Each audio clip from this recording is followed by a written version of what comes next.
a esta hora el contacto que tenemos con uno de nuestros entrevistados de esta tarde. Queremos saludar al exministro Marcos Barraza sobre el cambio de gabinete, sobre lo que está ocurriendo, sobre las manifestaciones masivas.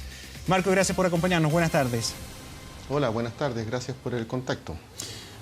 A ver, ¿cuál es su análisis respecto de los caminos de solución en materia política que se comienzan a abrir desde el Ejecutivo, desde el mundo institucional? Por ejemplo, respecto a un cambio de gabinete que pueda ser una señal respecto a lo que está pasando.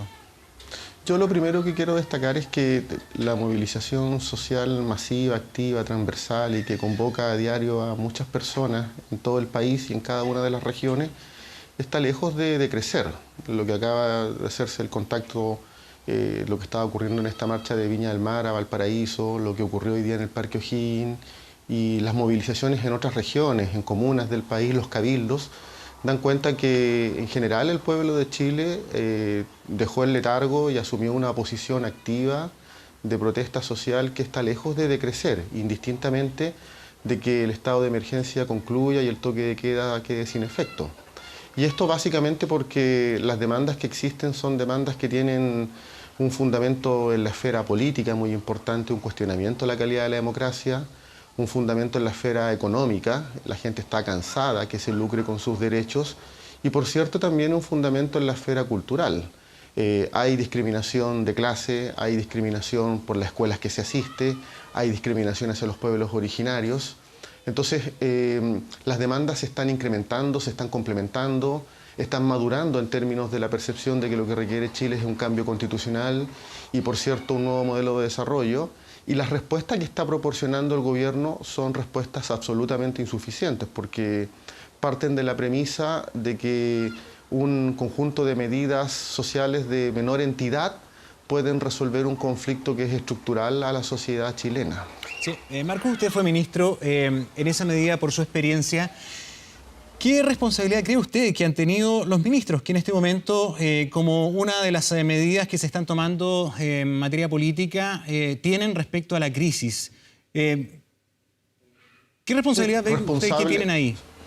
Son responsables activos el presidente Piñera y su gabinete de la envergadura de esta crisis, pero quiero ponerlo en dos dimensiones. Yo creo que la crisis social y política que vive el país responde en buena medida, por cierto, al fracaso de la agenda, la aguda, diría yo, agenda neoliberal del presidente Piñera.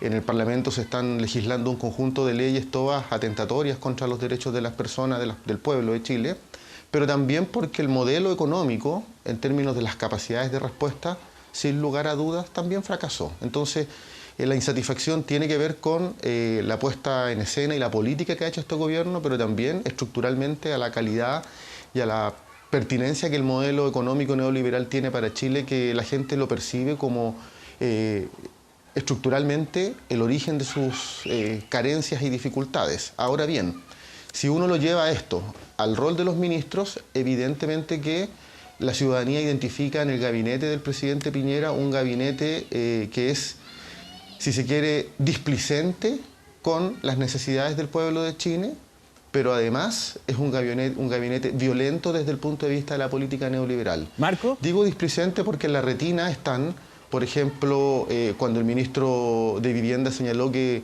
las chilenas y chilenos tenían 2 viviendas, o cuando el ministro de Salud señala que las personas van a los consultorios a hacer vida social, o cuando el ministro de Economía los manda a levantarse más temprano para evitar la tarifa del transporte público. Eso es displicencia, eso es no ponerse en el zapato de chilenos que tienen en promedio ingresos de 400.000 y 500.000 pesos. Marco, pero del mismo modo es un gabinete violento porque impulsa una política altamente neoliberal. Desde ese punto de vista, entonces, cuando un presidente toma la decisión de pedir la renuncia a todo su equipo y de hacer un cambio ya estructural, ¿está reconociendo aquello? ¿Está reconociendo en parte esa responsabilidad? El presidente en parte está asumiendo que su diseño de política para este país fracasó. Está reconociendo que las iniciativas legislativas que implementó y que los ministros y las ministras que eligió para impulsar su programa de gobierno son ministras y ministros que hoy día tienen un alto rechazo de la ciudadanía. Ahora, lo que el presidente evidentemente por su retórica y su planteamiento busca es hacer un cambio de gabinete gatopardista, hacer como que las cosas cambian pero que sigan iguales, porque en estricto rigor, si esa convicción de que sus ideas son las ideas cerradas para Chile fuera cierta, él ha pedido hasta perdón, estaría impulsando algo más que algunas medidas sociales de menor entidad. Marco. Y lo voy a poner en estos términos. Sí, sí. La gente quiere vivir de su trabajo. La gente quiere que por su trabajo justo tenga una remuneración justa y una distribución justa de las ganancias. El presidente propuso pasar de un salario inferior mínimo de 300.000 a 350.000 pesos, que en Chile debe ser del orden de 700.000 trabajadores que están en esa condición de ingresos. Pero le dice, le vamos a traspasar esos 50.000 pesos a subsidios cruzados del Estado, no a la responsabilidad del empleador y de la ganancia. Entonces, la gente lo que quiere es que por concepto de lo que trabaja pueda tener una calidad de vida y un pasar razonable. No están pidiendo más que lo que es justo. Marco, en otro tema que ha generado opiniones diversas incluso desde la oposición, es en la búsqueda de responsabilidades políticas. Ya no solamente se habla del ministro del Interior, Andrés Chadwick, sino que también de buscar la responsabilidad política y una eventual acusación constitucional contra el presidente de la República. Acá hay visiones distintas. ¿Cuál es la suya? ¿Y qué le diría a aquellos que encuentran que no es bueno intentar detener el proceso de un presidente que fue elegido democráticamente, que le quedan 2 años todavía en su ejercicio? Efectivamente, el presidente de la República de Chile, Sebastián Piñera, fue electo democráticamente. Ganó con mayoría en las urnas. Pero también es cierto que el presidente se apartó de la Constitución. Las hipótesis sobre las cuales o los fundamentos se sostiene la eventual acusación constitucional es porque traspasó funciones que no podía traspasar. Pero además decretó un estado de emergencia y un toque de queda que tiene consecuencias directas en la vida de personas. Hasta hace unos días la cifra no oficial del gobierno, porque hay que fijarnos que el gobierno no ha dado cifras oficiales. Las cifras del Instituto Nacional de Derechos Humanos hablaban del orden de 17 personas muertas a consecuencia de las manifestaciones y las movilizaciones de estos días. De más de 3.000 personas que han sido detenidas, de incluso vejaciones, torturas, apremios ilegítimos. Es decir, hablamos de un Estado que nuevamente ha violado los derechos humanos de manera sistemática, a partir de la acción del gobierno del presidente Piñera. Por tanto, razones de orden constitucional existen para impulsar una acusación constitucional respecto al presidente Piñera, porque su proceder respecto a esta crisis ha sido atentatoria contra los derechos de las chilenas y los chilenos. Del mismo modo, así como existen razones de orden constitucional, sus acciones también tienen que ser sancionadas. Es impresentable que no se impulse una acusación constitucional cuando el Estado de Chile, a partir de la acción y las decisiones del presidente Piñera, ha violado los derechos humanos. ¿Por qué cree usted que no hay unanimidad de la oposición en esto, Marcos? Porque hemos escuchado dirigentes del Frente Amplio, sí, del Partido Comunista también, en la misma línea que usted señala, pero también de otros partidos de oposición no hay esa visión. Es más, muchos ven que en esto podría haber un riesgo que tal vez podría complicar más aún las cosas que contribuir en los caminos de la búsqueda de una solución. ¿Usted cree que hay piso político para llegar a puerto con una acusación constitucional? Las acusaciones constitucionales nunca parten con mayorías absolutas o totales para efectos de quienes la impulsan y quienes no. En general, todas las acusaciones constitucionales parten con la firma de 10 parlamentarios que la respaldan. Ahora bien, yo creo que en muchos parlamentarios existe, o en la dirigencia política de los otros partidos, el temor de que no se cuente con todos los votos de la oposición para impulsar una acusación constitucional.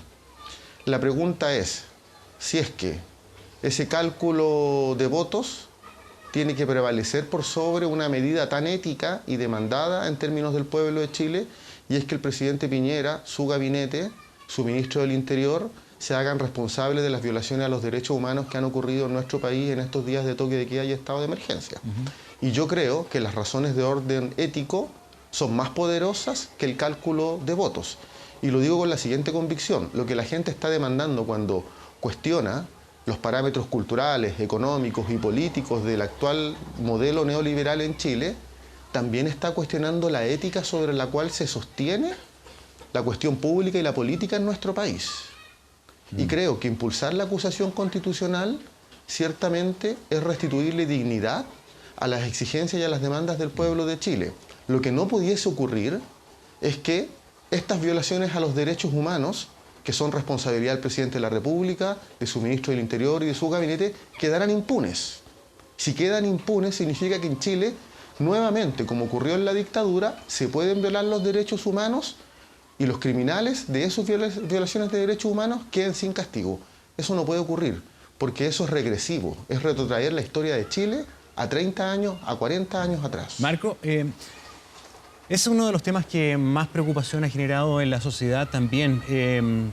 La desproporción del uso de las fuerzas en varios casos que está investigando el Ministerio Público, que también está investigando el INDH. ¿Confía usted que la institucionalidad actual resolverá esto de una manera distinta? También hemos avanzado como país y hoy día no solamente tenemos esa institucionalidad activa, sino que también hay mucha más fiscalización ciudadana. Tenemos muchas cámaras, tenemos muchas imágenes, hay muchos más elementos también para poder hacer una fiscalización en ese sentido. ¿Confía usted que el momento también es distinto? Yo confío que el momento es distinto. De partida, la dictadura violó sistemáticamente los derechos humanos a partir de sangre, violencia, fuego permanente y sistemático. Lo que vemos hoy día es un movimiento social activo y masivo. La movilización de más de 1.200.000 personas en la calle, que yo creo que debe haber sido mucho más, es reflejo e ilustrativo de que aquí, lejos de generar miedo en la población, también lo generó por cierto, pero lo que mayoritariamente generó como reacción el toque de queda, el estado de emergencia y la violencia desmedida y desproporcionada de las fuerzas policiales y de los militares, generó manifestaciones de resistencia mediante desobediencia civil, pacífica, activa, con movilización. Y existe en la institucionalidad chilena también recursos que no existían en el pasado. La existencia del Instituto Nacional de Derechos Humanos es ilustrativo de aquello. Yo personalmente conozco un joven, una persona de 40 años, que fue violentamente agredido por carabineros en la vía pública y él acudió al Instituto Nacional de Derechos Humanos e hizo la denuncia y su caso tendrá que verse en sede penal y en sede jurídica, como la de aquellas mujeres que han experimentado tocaciones sexuales, como aquellas personas que han sido mojadas, que han sido golpeadas sistemáticamente. El Ministerio Público opera como un factor que también da garantías en términos de contrapoder, pesos al interior del Poder Judicial. Por lo mismo, creo que existen condiciones para que los responsables de las violaciones a los derechos humanos ciertamente puedan cumplir con su responsabilidad, que es una responsabilidad penal, pero también política. Y en ese sentido, lo central, creo yo, es que el pueblo de Chile está activo y está movilizado. Y esa es una garantía, y es mayoritario, una garantía de que esto no va a quedar con impunidad. Marco, ¿en qué sentido también hay una revisión personal de lo que ha sido la participación en su caso como exministro, también de su sector, que también fue parte de un gobierno? Esto no es un estallido que haya surgido antes de ayer, hace 2 semanas, ni hace un mes. Esto, y hay coincidencia en muchos de los análisis, que es una situación acumulada durante muchos años. Por lo tanto, ¿qué le diría a aquellos que tal vez lo escuchan y dicen, bueno, pero usted también fue ministro, usted también fue parte de un gobierno, hubo muchas de estas cosas que tampoco se resolvieron? Es justo también hoy día a veces solamente sindicar la responsabilidad a lo que se está haciendo ahora, si en definitiva hay muchas cosas que estuvieron pendientes mientras ustedes también fueron gobierno. Yo quiero hacer una distinción que me parece importante y necesaria. El gobierno ha instalado la idea de que esto es responsabilidad de todos, y esto no es responsabilidad de todos. Esta crisis es responsabilidad de la derecha y de los sectores neoliberales, tanto de la derecha como que también han sido parte de la centroizquierda en nuestro país. En el caso de los comunistas, nosotros participamos de un gobierno como fue el gobierno de la Nueva Mayoría, orientados y motivados por el cumplimiento de un programa de gobierno que abordaba, no todos, pero aspectos esenciales de un proceso que se orientara a la superación del neoliberalismo. Una reforma en educación que ciertamente permitiera que se instalara en Chile la gratuidad. una reforma laboral que restituyera a los trabajadores y a las trabajadoras el derecho a negociación colectiva sin restricciones ni tutelas por parte del empresario. Del mismo modo, una reforma tributaria orientada en lo sustantivo a mayor justicia fiscal, que es lo que el gobierno actual de derecha intenta destruir en el ámbito laboral, en el ámbito tributario y en el ámbito de la reforma educacional. Pero también lo hicimos para democratizar el sistema político. El primer congreso que existe hoy día, en términos proporcionales y no binominales, es tras ese gobierno. Y nos propusimos una constitución, un proceso constituyente, que es, antes que los cabildos que hoy día están ocurriendo, el ejercicio de participación democrático más intensivo. 200.000 personas participaron en el proceso constituyente y 17.000 solo en el proceso constituyente indígena. ¿Fue suficiente eso? De ninguna manera. Pero lo que movilizó el gobierno de la nueva mayoría, a diferencia de los gobiernos de la concertación, no fue administrar el orden neoliberal existente, sino que transformarlo. Desafortunadamente, al interior del gobierno también existían posiciones, por ser un gobierno de coalición, neoliberales. Posiciones que se expresaban, por ejemplo, en el rechazo a la reforma laboral por parte del ministro de Hacienda de la época. Las posiciones neoliberales existían en el interior del gobierno de la nueva mayoría, se enfrentaron, pero no siempre logramos hacer prevalecer el sentido de una transformación más estructural. Y hoy día lo que corresponde es que esta discusión se dé con honestidad. Y la honestidad en este caso implica que decir que uno quiere cambios implica no solo una retórica, sino que también trabajar para que esos cambios sean estructurales. Por ejemplo, aumentar el salario. La CUT ha propuesto hoy día 500.000 pesos de ingreso mínimo. Eso es avanzar. En el caso de los medicamentos, establecer bandas de precios que permitan que los medicamentos sean accesibles para las personas, no otra fuente de lucro. Y desde ese punto en materia de pensiones, Marco, dejar atrás el sistema de capitalización individual y pasar a un sistema de reparto. Eso es esencial, es sustantivo. Sí. Y desde esa medida, las propuestas finalmente que se están entregando, que algunas apuntan a lo que usted señala, ¿no se están encaminando bien? Ahí también hay propuestas del gobierno en términos de mejorar pensiones, también en términos de arreglar el asunto de los medicamentos, en hacer nuevas licitaciones que permitan acceder a precios más bajos. ¿Dónde está el tema, entonces? Yo creo que el tema está en que todas las medidas que ha propuesto el gobierno del presidente Piñera, estas medidas sociales, se inscriben o son parte de una lógica de una sociedad de mercado y de consumo, no una sociedad de derechos. Y en la medida que estén inscritas dentro de esa racionalidad de política pública tecnocrática que vulnera la voluntad popular, son medidas que no tienen destino desde el punto de vista del cambio y la calidad de vida en las personas, en las comunidades, en las familias chilenas. Mire, el gobierno propuso aumentar en un 20% el pilar solidario. El pilar solidario hoy día llega a un universo cercano al 1.550.000 personas. En Chile hay 2.700.000 pensionados. La otra franja no podríamos decir que son personas que tengan grandes pensiones. Unas tienen 110.000 y las otras tienen 180.000 pesos. En los dos casos se administra una pensión de miseria. Si el pilar solidario no crece más allá del 60%, que es el corte que tiene hoy día, ciertamente que no estamos abordando un sector importantísimo de la sociedad. Pero agrego, el gobierno podría haber hecho esto hace 5 meses atrás, porque hace 5 meses se le planteó que había que aumentar el pilar solidario y no condicionarlo a la aprobación de esta reforma que profundiza el modelo de capitalización individual. Sin embargo, el gobierno fue sordo respecto de aquello. Pero lo fundamental, y en esto quiero ser claro, así como es aumentar el pilar solidario, también es superar el modelo de capitalización individual y crear un sistema de reparto. Hoy día el modelo de capitalización individual, tal como el gobierno lo está planteando, es darle oxígeno y viabilidad por otros 40 años más. Y eso significa que las chilenas y los chilenos seguiríamos con pensiones, con cotizaciones asociadas al lucro de las AFP, de unas pocas empresas, y no a un concepto de seguridad social integral, que es lo que demanda la gente. Si lo que la gente quiere es que sus ahorros el día de mañana le puedan tener una pensión digna. Muy bien. Y lo que vemos es que la tasa de rentabilidad de un pensionado, de un cotizante es de un 5%, pero la de la industria es de un 20%. Eso es desigualdad estructural. Eso es exclusión.